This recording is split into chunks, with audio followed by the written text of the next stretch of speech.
The aftermath of Hurricane Helene. This is day 6. We're in Fletcher, North Carolina. Here's the tree right there that fell on the house. We got most of the top of it cut off, but this is going to be a little trickier to get the rest of it off. I'm going to need somebody who's a little bit better with a chainsaw. We still don't have power, so this is day 6 without power.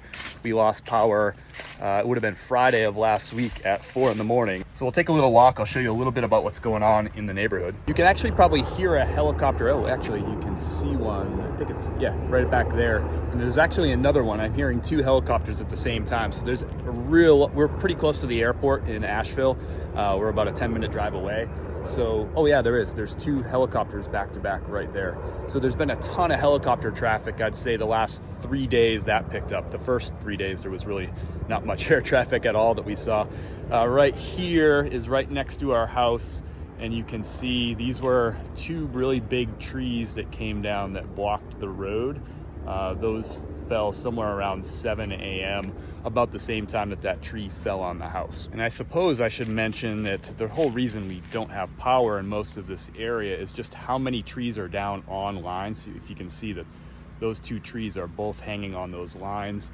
And if you look at my neighbor's house right here, like these, I could reach up and actually like grab those wires. They're so low. So the good news is the cell phone service has improved a little bit. The first, say, 3 days after the storm, I had to walk about a half mile up. It's a pretty steep hill. So I had to walk up the road just so I could get some better cell phone service. I won't say that cell phone service is good right now. It's still very choppy, especially during the day, but in the evening time, I can usually get calls out if I'm sitting out in the front on the front porch or sitting outside. We're gonna walk down the road right now.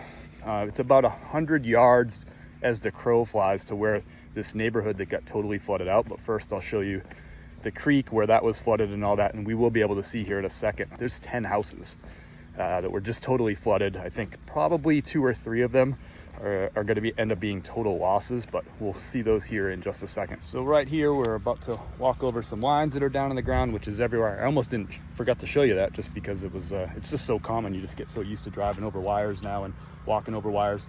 Where I'm standing right now is about where the flooding came up to, and the flooding went all the way to the front of the house. They got water in their basement up there. So this whole area, this whole road was flooded.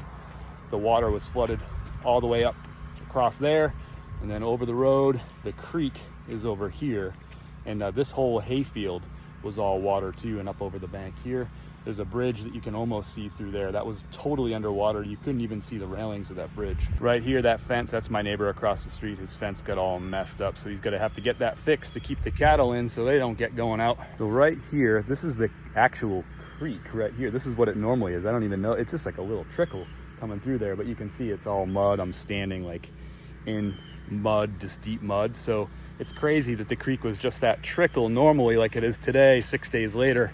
But it was actually something like 200, I would say probably 200 yards wide during the storm. It was just crazy. Every home that we're about to see, there's 10 of them, was 100% flooded. So here we are coming over the bridge. You can see all this debris that's accumulated here. Here's the bridge. This whole bridge, including the railings here, was totally underwater. And then walk on the other side of the bridge. Here's the main creek right there. You can just see it's just it's just barely even moving, but it was crazy how much it was rushing. Check this out. Something you probably haven't seen before. This is a whole bunch of tomatoes. They'll probably see some peppers in there too. They flooded down the creek from farms that were up the creek. And there you go. Some more tomatoes for you. That one's actually good. Yeah, I don't know. All right, here we are at the worst of it, really. So there are 4 homes back here, and all of them were 100% flooded. A couple of them might be total losses. There's one back here.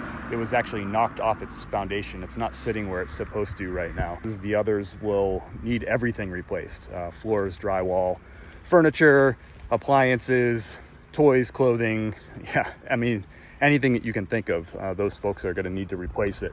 Stairs, patios, sheds that floated down the creek, campers that floated down the creek. I mean, they're gonna have to replace everything. As we walk up to this next neighborhood, it's a good time for me to thank you. Thank you so much, all of you who donated to this cause. There's links in the profile so you can donate to the folks in this very community, the houses that we're walking by right now. people who have just been devastated and lost everything. In 24 hours, we raised $2,600, which is crazy. And I'm walking down there right now. We're gonna put some money into those folks' hands, some of that very money that you've donated. It's gonna be noisy because there's a helicopter overhead, someone's running a generator there, a sump pump is running over here, but you'll have to bear with me.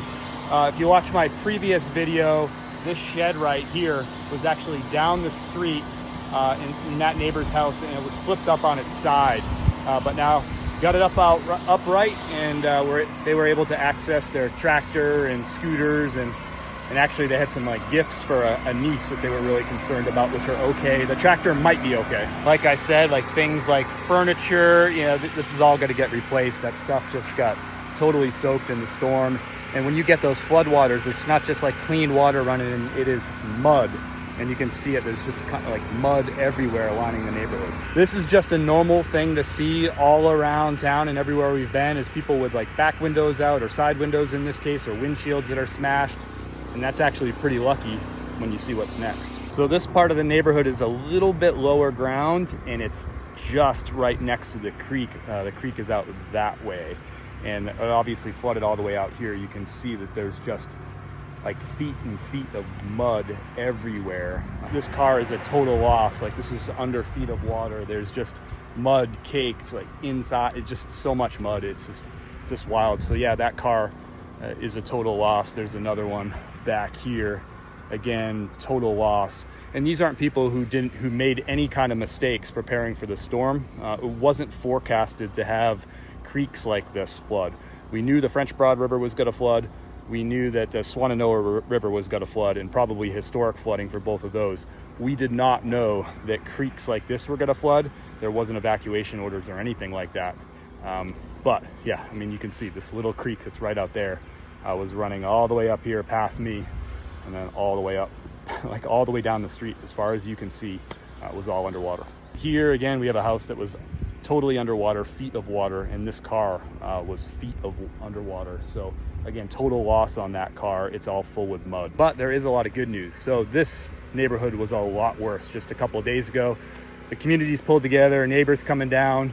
One big thing is that we needed to help them get rid of all the stuff, like trash, the stuff that had to get out of here. Carpets, furniture, you name it, appliances, stuff that had to get out of here that was sitting on their front yard.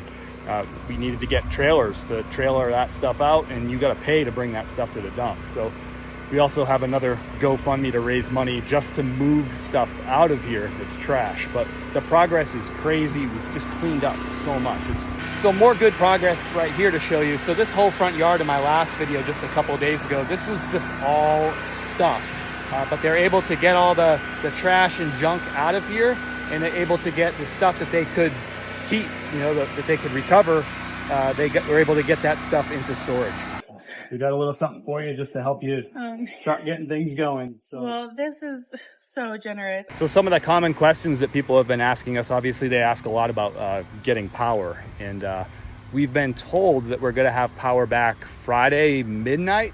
They've been telling us that for several days now, and they seem pretty convinced about it. I'm not super convinced, but we're keeping optimistic about that. We're getting a lot of questions about like roads. You know, can you drive around in the area? The answer is, yeah, you can get around most places. Some of the roads will be fully blocked with trees, a handful. There's really not many of those left. Some roads, like one lane, will be closed down because there's big trees still. And just about every road has trees down all around it. They're just they've been cut and pushed off to the side, but you can't drive anywhere without seeing that at this point. And one thing worth mentioning about roads is there's still a lot of stoplights out. So that makes getting around just like really slow and inconvenient. You know, every move you make takes you 2 or 3 times longer than you think it's going to be because of the stoplights being down. We have like constant during the day, there's just a lot of traffic because people, instead of just going to the grocery store 2 miles down the street, getting what they need and coming home, they got to drive all around Creation, like looking for different things. And sometimes roads are blocked and they have to reroute. Sometimes they get to stores, there's lines. They get to gas stations, there's lines, so they drive further. So instead of doing like a 2 mile out, 2 mile back trip to the grocery store, you know, that can end up being a 20-mile trip. But the good news is a lot of those trips just a few days ago were 80, 100, 200 mile round trips.